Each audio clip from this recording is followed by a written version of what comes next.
That night, the kitchen clock struck exactly 9:30, the second hand moving steadily through the heavy silence. In front of me was a bowl of cold soup, the only thing left in the house I helped pay for. Yet no one called my name anymore. When the phone vibrated, I briefly hoped it was Mark, my son, saying they were on their way home. But it wasn't. On the screen was a message from Sloane, my daughter-in-law. Mother-in-law, remember to heat up the leftovers, don't waste them. I read it 3 times. It felt like the sound of glass cracking quietly inside my chest. They were celebrating at Skyline Grill, the restaurant with $80 steaks that I once helped pay for when they first dined there.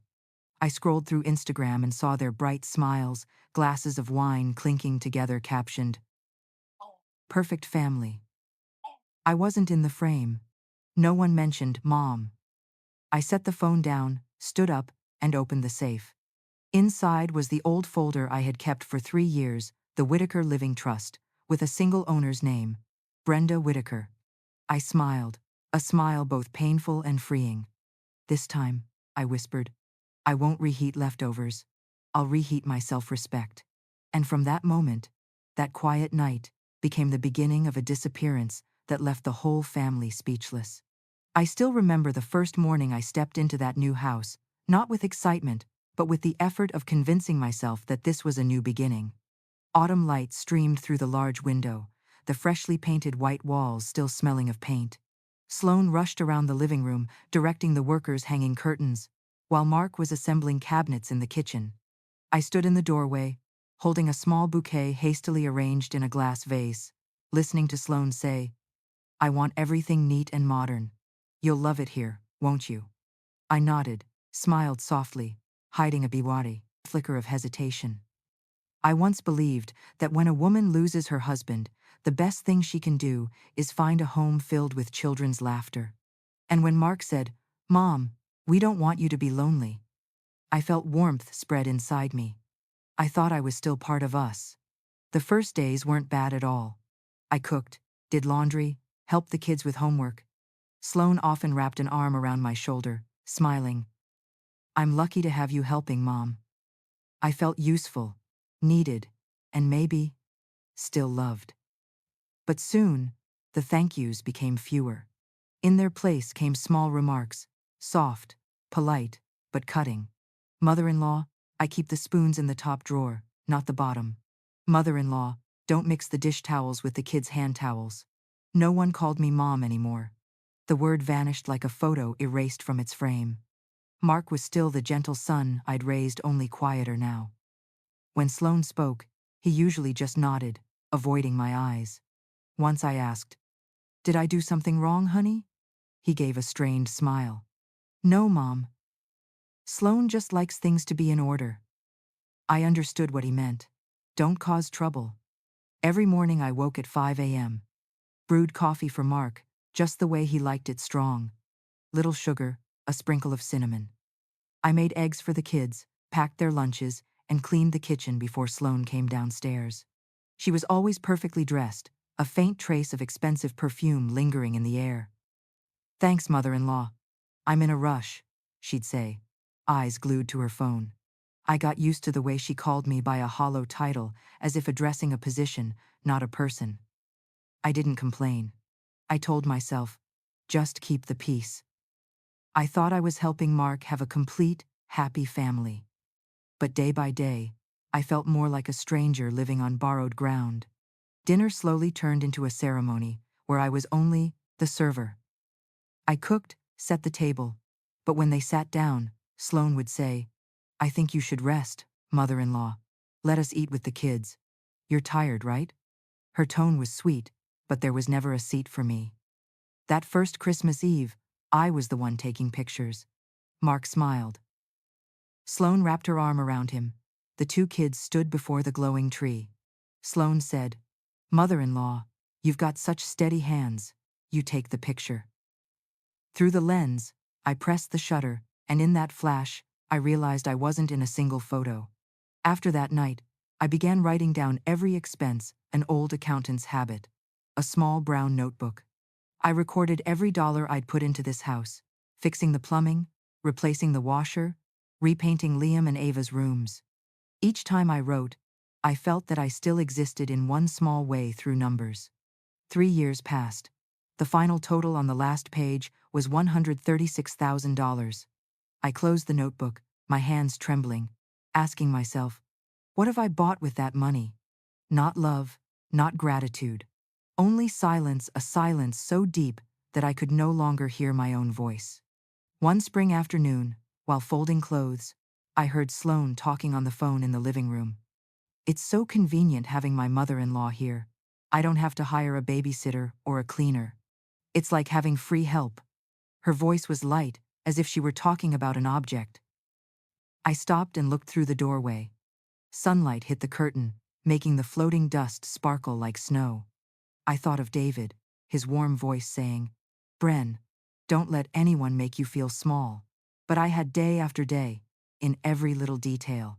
That night, Mark came home late. I brought out a cup of coffee and placed it in front of him. Do you think I've changed? I asked softly. He looked up, his eyes unfocused. No, Mom. It's just that Sloane needs her own space. Her own space. I repeated those words in my head. In the house I helped pay for, their space was the entire lower floor. Mine was just a small room at the end of the hallway where sunlight almost never reached. That night, I sat at my desk and opened my expense notebook. Beneath the steady lines of numbers, I added one more for the first time. Not about money. I'm starting to disappear, and no one notices. I didn't know that sentence would mark the beginning of a journey that would force my family to see not just the numbers, but the woman who had stood in their shadow for 3 years. I can't pinpoint the exact moment I changed. Maybe it was that night, when I heard their laughter rising from downstairs, while I washed dishes in a kitchen filled only with the smell of cold oil and the hum of the dishwasher. Or maybe it was when I overheard that sentence light as a breeze, yet cold enough to pierce bone. She's like free help. When she starts losing her mind, we'll put her in a nursing home. Sloane said it half joking, and her friend answered with a quiet laugh. I was standing right outside the hallway, a laundry basket still in my hands. I didn't speak. I didn't move. I just stood there, letting each word fall heavier than the damp blanket I was holding. That night, I sat alone for a long time. Sometimes, people need a moment of complete breaking to truly see themselves, and I had mine. I, Brenda Whitaker, once a chief accountant who managed balance sheets down to the last cent, had let my own life slip into negative equity without even realizing it. I opened the drawer and took out a small notebook, the one that had been with me since David passed. Between pages of expense records, I drew a long line, then wrote 3 words. Phase 2. It was no longer a ledger, it was the beginning of a plan. The next day, I started with the simplest step, gathering proof. Every receipt for paint, new locks, roof repairs, even the invoice for fixing the leaky pipe last year. I collected and filed neatly in a folder. Sloane might see me as free help, but she didn't know that this help had once approved hundreds of corporate balance sheets. Then, I printed every bank statement showing the transfers I had made to Mark each month: mortgage, home insurance, utilities, even payments for the kids' tutoring. Everything was through the bank. Not because I wanted control, but because I always believed in clarity. And now, that very clarity became my safety net. I remember David once told me, Bren, never live in someone else's house without something in writing. I had laughed back then, but he'd always seen farther than I did. And as if by some miracle, I realized there was still a thread connecting us, a small contract he had drawn up and left in the safe. One morning, while the house was empty, I opened the safe. Inside was David's investment agreement for shares in Skyline Grill, the famous downtown restaurant. I stared at the line that read, 20% shareholder, and the name beneath it, Brenda Whitaker. My signature, the ink faded but still clear. My heart raced. The very restaurant where they had left me home with a bowl of cold soup, I was a shareholder. How ironic, and yet, perfectly timed. I called the restaurant manager, my voice calm. I need a copy of the receipt for the Whitaker dinner table last Friday, and if possible, I'd like the CCTV footage from that area. I'm a shareholder, and this is a legal request. There was a brief pause. Then the man replied, Of course, Mrs. Whitaker. I'll arrange that right away. I hung up, feeling both empty and clear. Not because I needed proof of what they ate, but because I needed to remind myself that I still had a name, a right to see, to be heard. After that, I began the recording. Not out of hatred, but because I had learned that words can fade, the truth cannot. I hid the small recorder in the pocket of my cardigan, the one David had given me when he was alive. He once joked, "You'll use this to record my mom's waffle recipe." But now, I was using it for something else. 17 conversations. A few sweet words mixed with cruelty and moments of silence that told me more than any excuse ever could. In one recording, I heard Sloane's voice soft but clear. If she just transfers the house to Mark, everything will be so much easier. She's not going to live that long anyway. I replayed that clip many times, not to hurt myself, but to remember. To remember that unconditional kindness can sometimes become the open door others walk through to trample your heart. I transferred all the data onto a USB drive, sealed it in an envelope, and wrote across the front, "To be opened if necessary." Careful and precise the way I'd handled ledgers for 30 years as an accountant. But I wasn't just preparing documents. I was preparing something else, an orderly departure. Quietly, I reopened the personal account I had closed when I moved in with Mark. I contacted the bank, changed the password, and updated my contact information. I also met with Nora Miles, my neighbor, a lawyer who specialized in elder rights. We sat in a small cafe. Nora tilted her head, studied me for a long moment, then said, "Brenda, you don't need to fight with shouting. Just let the truth do its work." I smiled. Perhaps, for the first time in years, I didn't feel weak anymore. Each page of paper, each recording, each statement, they were like bricks I was quietly stacking, building a solid path to leave without looking back. I didn't know what would come next, but I knew one thing for sure. I would never again let someone else write my story.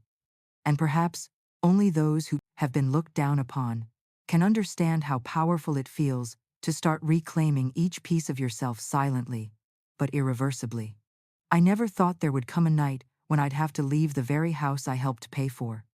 But everything unfolded with a strange calm, as if I were just going on a business trip, not walking away from a part of my life. Outside, the October wind rustled through the oak trees, the dry leaves whispering like someone bidding farewell. In the kitchen, the pendulum clock still swung steady, rhythmic, the sound I'd listened to for 3 years while waiting for Mark's car to pull into the driveway. Tonight, it sounded different, louder, farther away, as if reminding me, it's time. I sat at the dining table, where a few crumbs from dinner still remained. On the table lay this month's electric bill, $246.80, neat and indifferent, as if unaware that the cracks in this house couldn't be paid off with money. I folded it and set it aside. Then I picked up my phone, scrolled through my contacts, and stopped at the name, Pastor Jim. His voice was warm, steady as always. "Brenda, it's late. Are you all right?" "I'm fine, Jim. I just need an official confirmation." "About what you mentioned before?" "Yes. I think it's time to put it in writing. Not to accuse anyone, just to protect myself." There was a pause, then he spoke gently. "I'll do it. Come to the church tomorrow morning, and I'll sign it. You're not alone, Brenda." I smiled faintly. "Thank you, Jim. But tonight, I might need something more than a prayer." After that call, I dialed another number, Nora Miles, my lawyer neighbor. Nora was the kind of woman who inspired trust with just one look, calm, pragmatic, yet always compassionate toward those starting over past 60. "Brenda, are you home?" she asked as soon as she answered. "At home, but only until midnight." "I understand. What do you need me to do?" "Tomorrow, I need you to file for asset protection and revoke all bank account access that Mark currently controls." "Are you sure?" "More sure than ever." My voice was calm, but my hands trembled as I set the phone down. I didn't cry, didn't feel anger, only a lightness, as if I'd finally loosened the collar that had been choking me for years. I went upstairs, opened the closet, and took out the old brown suitcase, the one David brought back from his last business trip to Chicago. I packed a few clothes, my notebook, some essential documents, and finally, the original Whitaker Living Trust. The paper was thick, its corners yellowed with age. But the line, "Trustee, Brenda Whitaker," remained sharp as ever. I sat by the bed, looking around the room, once my quiet corner of peace. Now there was nothing truly mine left, except a few photos of David and our wedding picture turned face down in the drawer. I took out a sheet of paper and wrote slowly, "You'll see me again, but it will be in court. Mom." I placed it on Mark's pillow, right where his head rested every night. Then I took another sheet, attached it to a copy of the house deed, and at the bottom, I wrote, "This house was never yours. Read carefully. Not to threaten, but to awaken. Some lessons only come when you read the truth with your own eyes." The clock showed 11:30 p.m. when I stepped out of the room. The hallway light cast long shadows on the wall, illuminating the framed family photo by the stairs. In it, I stood at the edge, one hand on Sloane's shoulder, my smile so forced that even I barely recognized myself. I stared at it for a long moment, then quietly took it down and turned it over. A photo store receipt was still attached, printed on 12/24 Christmas family portrait. That Christmas, I was the one holding the camera. I placed the picture frame back in its spot, pulling the door closed as gently as I could, letting the faint creak of the hinge sound like a quiet goodbye.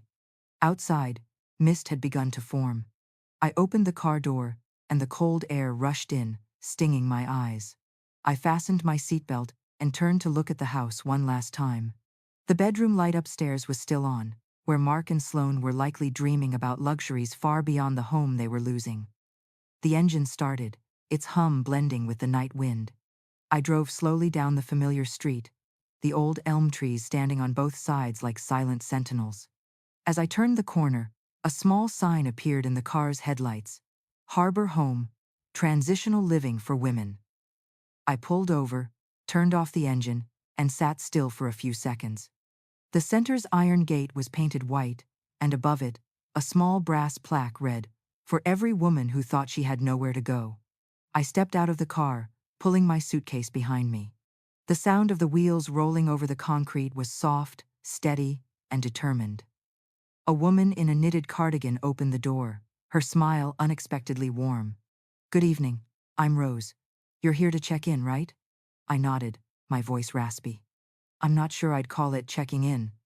I just need a place to breathe again." Rose nodded gently, her gaze kind. "Here, everyone begins with that first breath." I pulled my suitcase inside. There was nothing luxurious, just a row of small rooms, light curtains, and the faint scent of chamomile tea in the air. Yet somehow, it felt safe. I heard the door close behind me, and for the first time in 3 years, I wasn't afraid of that sound. That night, I didn't sleep right away. I opened my notebook and added one more line beneath the expenses section. Taxi fare to Harbor Home, $42. But the cost of freedom? Priceless. Then I closed the notebook, turned off the lamp, and let the dim light from the hallway glow softly across the ceiling. In that moment, I knew I hadn't just left a house. I'd left my own shadow behind, the woman who endured too long, believing silence was a form of love. And in that small, peaceful room, I took a deep breath. For the first time, my heart was quiet, but not empty. The house still smelled faintly of wine and perfume when they walked in. The clock on the wall showed almost 1 a.m. Sloane laughed as she kicked off her heels, her voice still laced with the buzz of alcohol and the thrill of the evening. "See? Tonight was perfect. Everyone said you have such a classy wife." Mark nodded, forcing a faint smile. He was tired but tried not to show it. They had both drunk too much, and the soft music from Skyline Grill still echoed faintly in their minds. Sloane stretched and flipped on the kitchen light. The room brightened instantly, but instead of the usual warmth, an eerie stillness filled the space. A chair at the dining table had been pulled out, leaving a faint impression where someone had just sat. Mark frowned.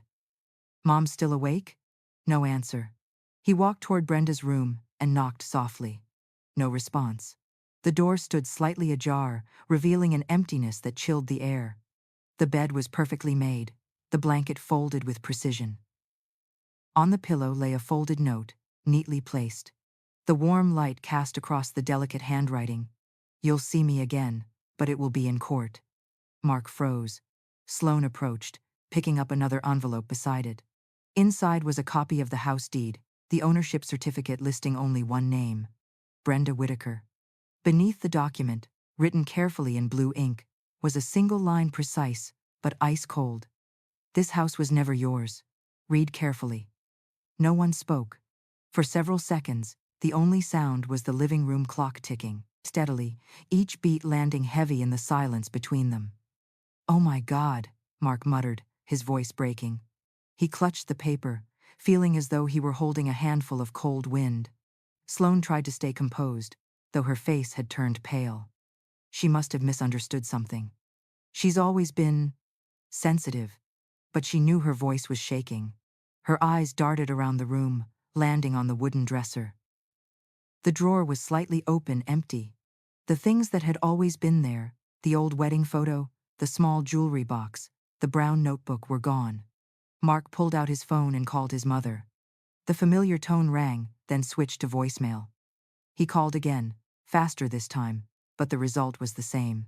"She's not picking up," he murmured, glancing around as if she were still somewhere nearby. Just stepped out for a moment. Sloane folded her arms, trying to sound calm. "She'll come back. Maybe she's visiting a friend." "What friend?" Mark looked up. "Mom doesn't have anyone close around here except the neighbor. And if something happened, Nora would have told me." "Are you accusing me of something?" Sloane's voice rose, but all she met was her husband's empty stare. Small footsteps came from the stairs. Liam, still in his pajamas, rubbed his sleepy eyes. "Mom, Dad, you're home? Where's Grandma?" Mark knelt down. "She went somewhere, buddy. She'll probably be back tomorrow." The boy shook his head, his sleepy voice innocent and clear. "Grandma said thank you, Mom, for inviting her to dinner. She was really happy." The room froze. Mark turned sharply toward his wife, his eyes filled with shock and anger. "You invited your mom?" Sloane avoided his gaze, pressing her lips together. "You don't understand. It was just what? Just that you invited your mother but left mine home alone?" Mark's voice cracked. He couldn't hold it in anymore. "I thought that dinner was for family. For family. But apparently, you define that word differently." Sloane shot up from her chair and stormed off, calling back in a firm but trembling voice, "Don't overreact. You know how your mother is, she always turns everything into a tragedy." The door slammed. The sound made Liam flinch, his eyes wide. Mark pulled his son into his arms, his hands trembling. He didn't say another word, he just held the boy tighter, as if trying to preserve the last bit of warmth left in a house that suddenly felt unbearably cold. The next morning, just after dawn, Mark started calling everywhere. He tried the hospitals, the church, even Nora, but no one knew where Brenda was. Finally, he called Harbor Home, following Nora's suggestion. She had once mentioned that the place helped older women in difficult situations. A calm female voice answered the phone. "Good morning. This is Harbor Home. How may I help you?" "I'm looking for my mother, Brenda Whitaker. She might be staying there." There was a brief pause before the voice responded, gentle but firm. "I'm sorry, sir, but we cannot disclose the residence of any individual, even to relatives. It's part of our elder safety policy." Mark gripped the phone tightly, struggling to hold back emotion. "Is she okay? Just tell me she's okay. I can confirm that she's in a safe place and being well cared for, but that's all I can say." The call ended. Mark stood motionless in the living room. Morning light streamed through the curtains, casting faint lines across the white wall. At his feet lay the note Brenda had left behind, its corners curled. He bent down and read again the slanted line of ink. "This house was never yours."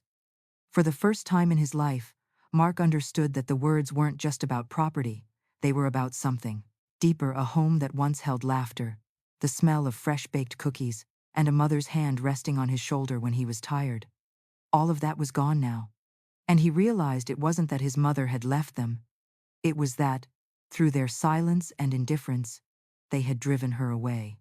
That morning, a light rain began to fall. March rain in Ohio isn't heavy. It comes down slow and steady, as if trying to make the whole city move a little slower. I sat on the wooden bench outside street. Andrew's church, both hands wrapped around a cup of cold coffee. The scent of coffee mixed with damp wood and the distant sound of bells, creating a feeling both calm and heavy. Nora arrived on time, as always. She wore a gray coat, holding a thick folder, her eyes sharp but steady. "Ready, Brenda?" I nodded slightly, pressing my lips together. I don't know if anyone's ever truly ready for something like this. But I've been waiting 3 years. We walked down the narrow hallway, where paintings of biblical scenes lined both walls. At the end was a small room with a wooden sign, "Pastoral Counseling, Private." Light from the window fell across the long table, where Pastor Jim was already seated along with Mark and Sloane. Mark avoided my eyes. He looked exhausted, dark circles under his eyes, his hair unkempt, his hands tightly clasped. Sloane was different, sitting upright, wearing a formal dress, red lipstick, her gaze cold, as if this were nothing more than a business meeting. Pastor Jim smiled gently, trying to ease the tension. "Brenda, I'm glad you came. We're not here to judge, but to listen, to understand each other." I answered quietly, "Thank you, Pastor. But some things need to be seen, not just heard." Nora opened her case and pulled out a stack of documents. The only sound in the room was the soft rustle of paper. I slid the first set toward them: electric bills, water bills, roof repair receipts, painting expenses, and 3 years of mortgage payments. Each document bore my name, my signature, and clear dates. Then Nora placed the second stack of documents on the table, the bank statements.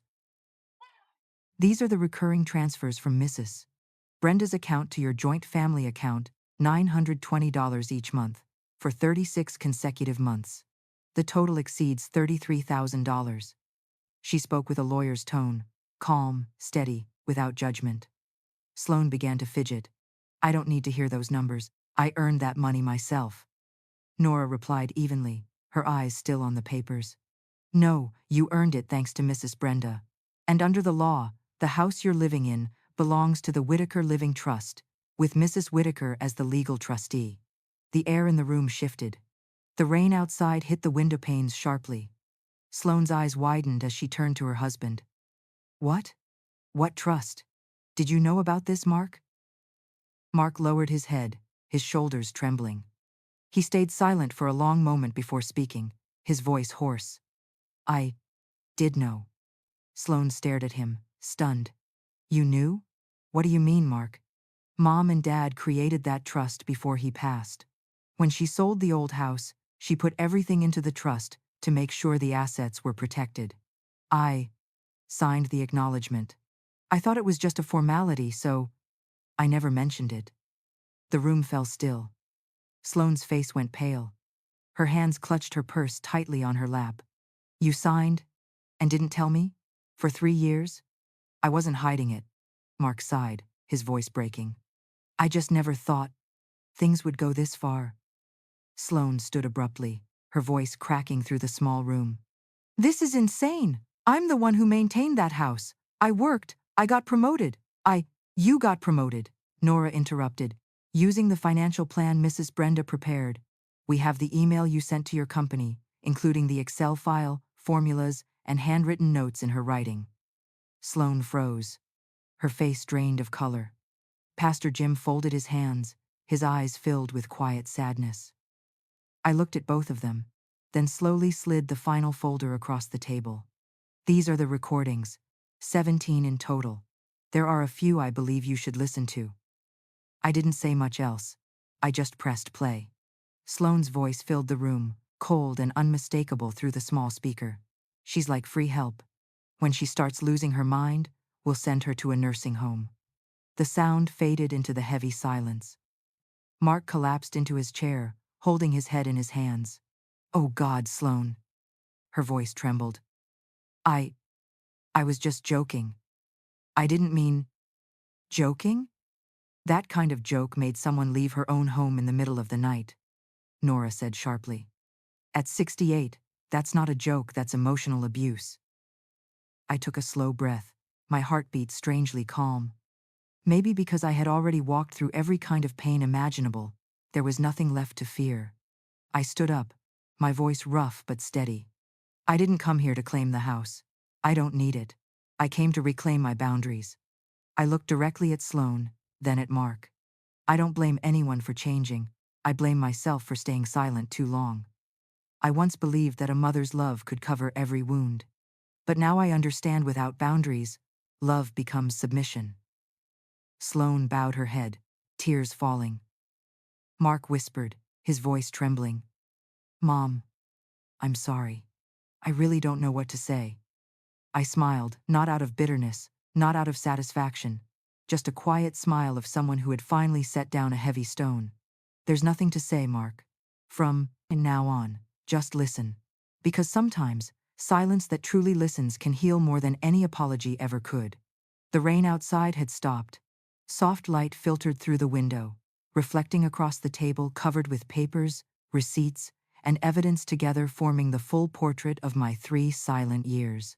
And in that moment, I knew they finally saw me. Not as a maid, not as the mother-in-law, but as Brenda Whitaker, the woman who had finally reclaimed the right to stand on her own feet. The room was so quiet I could hear the faint drip of rain outside and the ticking of the clock marking each second. The air felt thick, as if someone had drained the oxygen from the small space. I looked at Mark and Sloane, 2 faces that had once meant everything to me now bowed, unable to meet my eyes. Nora gently slid the folder back toward me, her look saying clearly, "It's time." I slowly opened the file, each crisp sheet of paper lying flat beneath my hands. There was no sense of victory, only exhaustion and clarity. I understood then that real justice never looks like revenge. It's the boundary that teaches people how to live together with respect once more.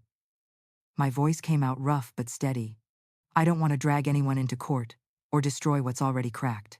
But I need new boundaries.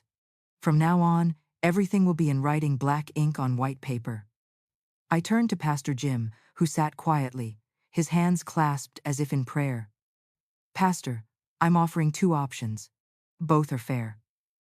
I took out 2 separate sheets of paper and laid them side by side on the table. 1. They can leave that house within 30 days, no arguments, no lawsuits. I'll sell it and give 40% of the proceeds to my son. 2. They can stay, but the property will be legally divided. I'll keep 60%, and Mark and Sloane will keep 40. I paused, looking straight at them. "If you choose to stay, there are conditions." Sloane lifted her head, eyes red and wide, as if she couldn't believe what she was hearing. "Conditions? What do you mean?" I exhaled softly, smoothing the edge of the paper. My tone was calm but firm. "The house will have another family renting the downstairs unit, a woman I've chosen. A single mother with 2 young children. She was a victim of financial abuse, and Harbor Home is helping her start over." I stopped, meeting Sloane's gaze. "You'll live with them, learn to share space, and learn respect." Sloane stammered. You want to turn us into a joke?" "No," I said quietly, eyes still on her. "I want to turn that house into a place of empathy, not possession." Mark looked up, shame and relief mingling in his eyes. "And what about me, Mom? What's my condition?" "You'll go to family therapy for 6 months. You can't fix everything alone, but you can relearn how to be a father, a husband, and a son." I turned to Nora and nodded for her to hand Sloane the 3rd document. "And you?" 320 hours of community service at Harbor Home. I already spoke with Rose, the director. They need someone with your background to teach job skills to middle-aged women. Sloane's eyes widened. "You want me to clean floors for those people?" "No," I said softly but firmly. "I want you to use your skills to help the very people you once looked down on." The room fell silent again. Pastor Jim looked at me, then at Mark and Sloane, his voice gentle and low. "Brenda isn't punishing you. She's giving you a chance to understand the value of kindness." I saw Mark lower his head, his hands trembling as they tightened together.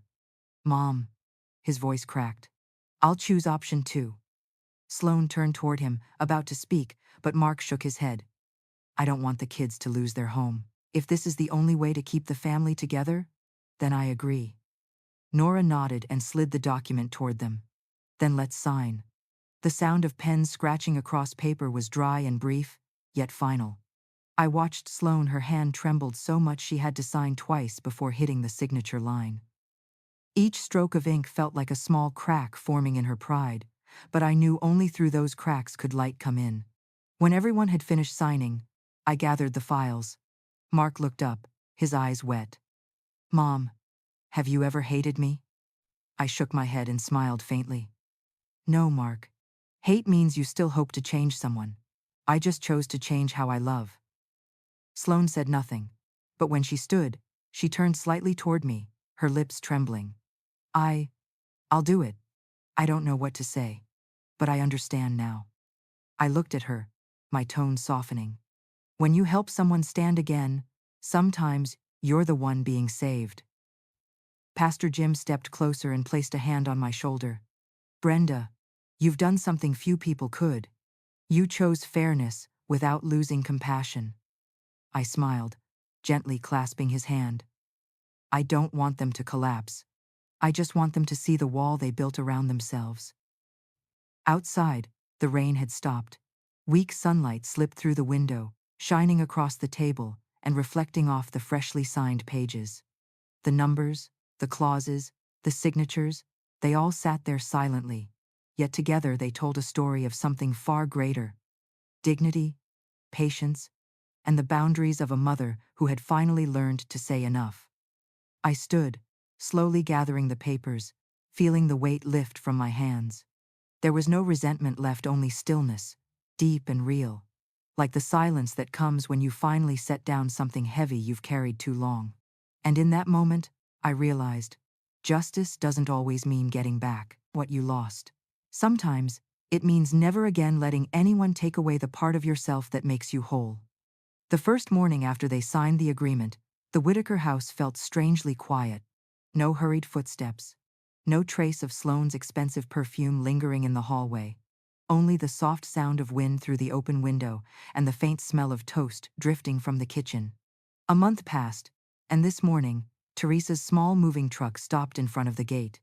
I stood by the fence, quietly watching, as she and her two children, Lila, 8, and Ben, 12, carried in their first boxes. Teresa was a widow who had lost her husband in a car accident 3 years ago. Her hair was tied neatly, her face sun-kissed and tired, but her eyes shone with a kind of strength that made me feel renewed. "Thank you, Mrs. Brenda," she said, her voice trembling but sincere. "The kids are so happy. It's the first time they've felt like they could call somewhere home." I smiled and nodded. "You don't need to thank me. This house needs the sound of children's laughter again, and I think you'll bring that back." The door opened, and new sounds immediately filled the air: giggles, the thud of small feet on wooden floors, the excited voices asking, "Which room is ours?" The house, once heavy with silence, suddenly came alive again, like a body remembering how to breathe. Sloane stood on the steps, arms folded, looking uneasy. She said nothing, just watched the scene with a mix of surprise and uncertainty. Mark was different. He bent down to help Teresa carry a box of books, then glanced at me with a look softer than I'd seen in years. From the day Teresa moved in, things slowly began to change. The kids from both families played together easily, without walls. I still remember that first afternoon, when Lila grabbed my granddaughter Megan's hand, pulling her toward the backyard, shouting, "Let's make mud pies." Sloane, who had been watering the plants, turned quickly. "Hey, don't ruin your new dresses." But when she saw the two girls laughing so hard they could barely stand, their clothes splattered with dirt, but their eyes sparkling, she froze. No one said a word, only the sound of laughter echoed through the yard. And maybe, for the first time in a long while, Sloane stopped trying to control everything. Time passed, and she began to relearn how to live with others. The kitchen, once her kingdom, where everything had to be spotless and silent, now had another pair of hands: Teresa's. Each morning, I heard their gentle exchanges. "Miss Teresa, I usually keep the spoons in the right drawer." "Oh, sorry, I'm used to keeping them on the left. But if you prefer, I'll switch." Then one day, when I walked in, I saw Sloane smiling a real smile, not the polite practiced kind. "Mrs. Brenda," she said quietly, "her mushroom chicken is so good, I forgot all about my diet." I answered softly, "Some things taste better not because of the recipe, but because someone put their heart into it. Mark and I still went to therapy every Tuesday. At first, he sat silently, just listening. But gradually, he began to talk about the stress at work, about always feeling caught between his wife and me, about the guilt of seeing the people he loved most hurt because of him. One afternoon after a session, he stopped the car in front of the house and took my hand. "Mom, thank you for not giving up on us." I looked at my son and saw in his eyes not the boy who needed protection, but a man learning how to repair what he had broken. I never wanted anyone to lose anything, Mark. I just wanted us to learn how to love without hurting each other. As for Sloane, her change came slower, but it was real. Every Saturday morning, she left early for Harbor Home, the same place, where I had lived after leaving the house. At first, she went reluctantly. I could tell by the way she looked at the sign. Transitional living for women, always with a hint of discomfort and shame. But one afternoon, she came home looking entirely different. No perfect makeup, just exhaustion and red, swollen eyes. I asked gently, "Something happen?" She hesitated, then spoke softly, her voice trembling. "I met Rose today." I froze. Rose, the manager at Harbor Home, was a woman I deeply respected. "What did she say to you?" Sloane stared into the distance, fighting back tears. "She used to work as a housekeeper for my mother. I barely remember her. But she said once, my mother cried because she was treated like she didn't belong in her own home." Her voice broke. "I did the same thing to you." I went quiet. No words could heal something like that instantly.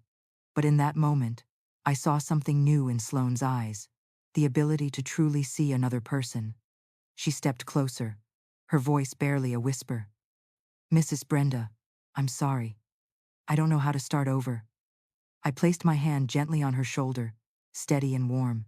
"Start by not running away. The rest, time will teach you." That evening, as the sun set behind the maple trees, golden light poured into the kitchen where Teresa was cooking. The children laughed. Mark and I washed dishes together, and Sloane sat quietly by the window, looking out into the garden. I didn't say a word. I just felt something simple and true. Sometimes, what's broken doesn't need replacing. It just needs people patient enough to learn how to touch without breaking again. That morning, the sky was impossibly clear. After weeks of rain, sunlight finally streamed through the kitchen window, warming the wooden table where I was sorting through Harbor Home invoices.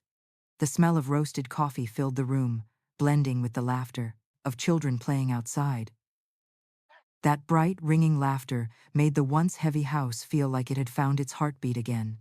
I was folding the last sheet of paper when I heard a knock at the door, 3 soft, slow taps that felt oddly familiar. When I opened it, Pastor Jim stood there, his dark coat damp with mist, his felt hat wet, and in his hand, an old envelope yellowed by time. He smiled gently, his voice rough but warm. "Brenda, I stopped by because there's something that should have reached you a long time ago." I looked at the aged envelope, surprised. "From me? From whom, Jim?" He took a slow breath, emotion glimmering in his eyes. "From David." The room went still in that moment. That name still made my heart tighten, even though he'd been gone for more than 3 years. I reached out, touching the rough surface of the envelope. It felt like touching time itself. "He gave it to me before he passed," Pastor Jim said softly, "and asked me to deliver it only when you had overcome the heaviest part." "The heaviest?" I whispered. "Yes." He nodded. "David said, when she no longer cries over loss, but stands again for what's right." I couldn't speak. I just nodded, thanked him quietly, and invited him in. We sat at the table. Pastor Jim placed a hand on my shoulder, a silent blessing, then left me alone with the small envelope. I stared at it for a long time. The handwriting on the front was still clear, slightly slanted to the right. Neat. Every stroke breathing with the rhythm of the man who had shared half a lifetime with me. "To my Brenda, for the day she needs to remember what home truly means." I opened the envelope. The paper inside was yellowed, carrying the faint scent of old ink. And then his voice seemed to rise from the page. "Bren, if you're reading this, it means I've gone farther than your eyes can see, but never left your heart. I know life can change people, even those we love most. And maybe, someday, our son will forget how to love, not because he's bad, but because he's afraid of losing. When that day comes, I want you not to stay silent. Use this house, the one we built with sweat, tears, and faith, to teach him how to love again. Because love, Bren, isn't about holding on. It's about teaching others how to cherish. I stopped reading as tears spilled freely, soaking the page. The ink blurred, but I could still make out the final lines shakier, as if written in his last days. A house isn't just a place to live, it's a mirror reflecting how we love. If one day it becomes a battlefield, turn it back into a place of healing. And if you must stand alone to do it, I know you're strong enough. I folded the letter gently against my chest, feeling my heartbeat blend with the sound of wind outside the door. Memories flooded in that summer afternoon when David and I painted our old house. The winter nights he brewed tea while I worked late on my ledgers. The way he always said, "Everything we do, Bren, is so Mark can learn kindness." And now, as I looked around the kitchen, Teresa preparing dinner, Sloane drying dishes, Mark in the yard teaching the kids how to fly a kite, I finally understood. Everything I had done, no matter how hard, was my way of keeping the promise I made to that man. I wasn't just protecting a house. I was finishing the legacy of love he left behind. I opened the cabinet, took out David's old photo frame, and gently wiped the dust from it. His eyes in the picture were just as I remembered, kind and warm, carrying both reassurance and trust. I placed the letter beside the frame and whispered, "Do you see, David? In the end, you taught our son how to love again, even without being here." A soft breeze passed through, stirring the edge of the letter. The late afternoon and light streamed through the window, spreading across the dining table in a golden hue, warm as the arms of someone long gone. I closed my eyes, letting the tears fall to my lips, salty but tender. And in that moment, I no longer felt loss. I felt something deeper, that sometimes we can still love and teach love even after we're gone. Outside, the sound of children's laughter echoed, followed by Mark's voice calling, "Mom, come see, the kids got the kite to fly." I wiped my tears, smiled, and stood up. My steps were slow but steady. And in my heart, David's voice still lingered like a gentle reminder. "Don't let this house be just a shelter, Bren. Let it be where people find their way back to each other." A year later, my mornings in the small apartment began with the most peaceful sounds: the soft click of knitting needles, the wind slipping through a half-open window, and the smell of fresh waffles drifting up from the cafe downstairs. The apartment was barely 600 square feet, but I loved it more than any home I'd ever had. Everything here was just enough: a round table for two, fabric-covered chairs, and an old wooden cabinet filled with colorful yarn. I often joked with the ladies in my class, if life makes you stitch yourself back together, at least choose bright thread. On Monday mornings, I taught a knitting class at the local community center. Most of my students were middle-aged women, some recently widowed, some newly retired, others simply learning how to be patient again. When I guided their hands through each stitch, I wasn't just teaching them how to make a scarf, I was teaching them how to hold themselves together. There's something almost miraculous about it. When their hands trembled from grief or fear, a few loops of yarn were enough to steady their heartbeat. Sometimes, I still saw Sloane quietly slip into the classroom, sitting in the last row. She never knitted, just watched. Each time our eyes met, she smiled, not the forced, polished smile of years ago, but one that belonged to someone who knew she'd been wrong and was learning to make things right. She came to see me one March afternoon, carrying a thin folder and 2 cups of hot tea. "I've thought a lot about this, Mrs. Brenda," she said, setting a cup down. "I want to repay your 60% share of the house in installments over 5 years." I opened my mouth, but she lifted her hand, asking to finish. "Each month, I'll contribute 10% of my company's profits to a new fund called the Brenda David Foundation. It'll help women who've suffered financial abuse start over like you once did." I stayed silent. Sometimes, apologies don't need words, actions speak louder. I looked at her and nodded gently. "If you truly want to do this, remember, it's not about redemption. It's about learning to give without fear of losing." Sloane nodded, eyes glistening. I understand. Then she reached into her bag and pulled out an old photo, our family portrait from the first year after David passed. In the picture, I stood slightly to the side, my shoulders hunched, as if afraid to take up space. She looked at it and sighed. I never noticed the loneliness in your eyes back then. But now, I see it clearly. I smiled faintly, my fingers wrapped around the warm cup of tea. What matters isn't seeing, Sloane. It's having the courage to look. From that day on, there were no awkward words or strained attempts to make amends, just two women learning together how to be kind again. Mark still visited me every weekend. Now when he arrived, the first thing he asked wasn't, "Do you need anything, Mom?" but something much simpler, and the first time he said it, I nearly cried. "Mom, are you okay?" Just 4 words, but I'd waited 3 years to hear them. He'd sit at my small kitchen table, telling me about work, about the kids, and about the family therapy sessions he still attended. He said, "I get it now, Mom. Some mistakes can't be erased, but you can live better so they're never repeated." I looked at my son and saw David in him, the same calm strength, the same way of lowering his head when saying thank you.